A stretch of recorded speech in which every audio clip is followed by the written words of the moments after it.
नमस्कार। LUCC यानी the Loni urban multi state credit cooperative society के नाम से रजिस्टर्ड कंपनी में लोग परेशान हैं, हैरान हैं। ललितपुर की बात हो या टीकमगढ़ की या फिर हो बात लखनऊ बाराबंकी की, निवेशक हैरान परेशान अपने पैसे के लिए दर-दर की ठोकर खा रहे हैं।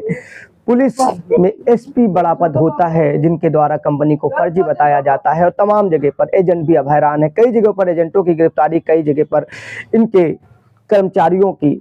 एक चीज है, इसका सरगना समीर अग्रवाल दुबई में बैठा हुआ कहीं छिपा है। तमाम पर एजेंटों पर यानी कि क्षेत्रीय कार्यकर्ताओं पर भी केस हैं और कईयों को रिमांड पर लेने की तैयारी है, कईयों की संपत्तियों को कुर्क करने की ताकि भुगतान हो सके।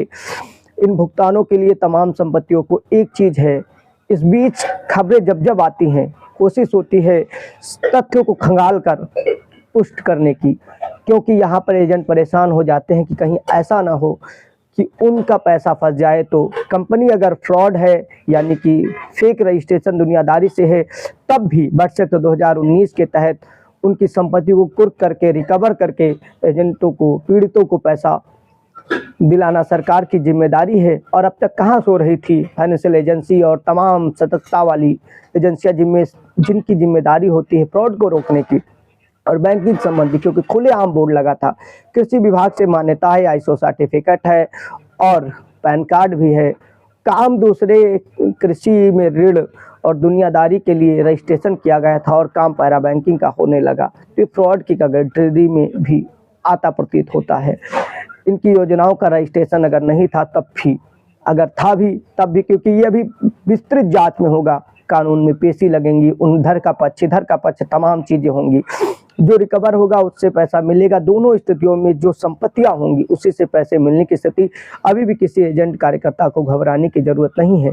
हाँ, अगर वो पीड़ित हैं तो उन्हें कानून के सामने जाने की जरूरत है, अपने पक्ष को अवगत कराने की जरूरत है कि हम इस तरीके से शिकार हुए हैं।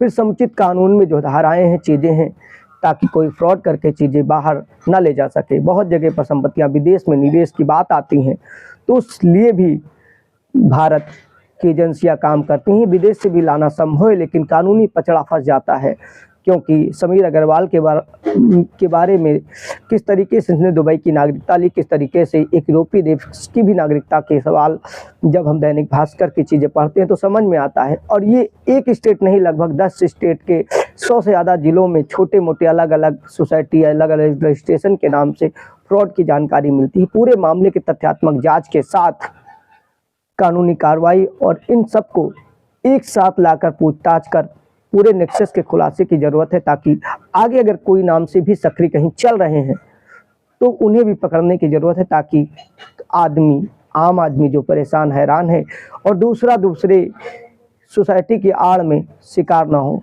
ऐसी चीज़ों पर एक्शन लेने की ज़रूरत है। विशाल की रिपोर्ट में आपको सतर्क करने के लिए ऐसी ही जानकारियाँ मिलती रहेंगी। अगर आपका पैसा फंसा है या चीज़ें हैं तो ऐसा नहीं है वो पैसा चला गया, नहीं।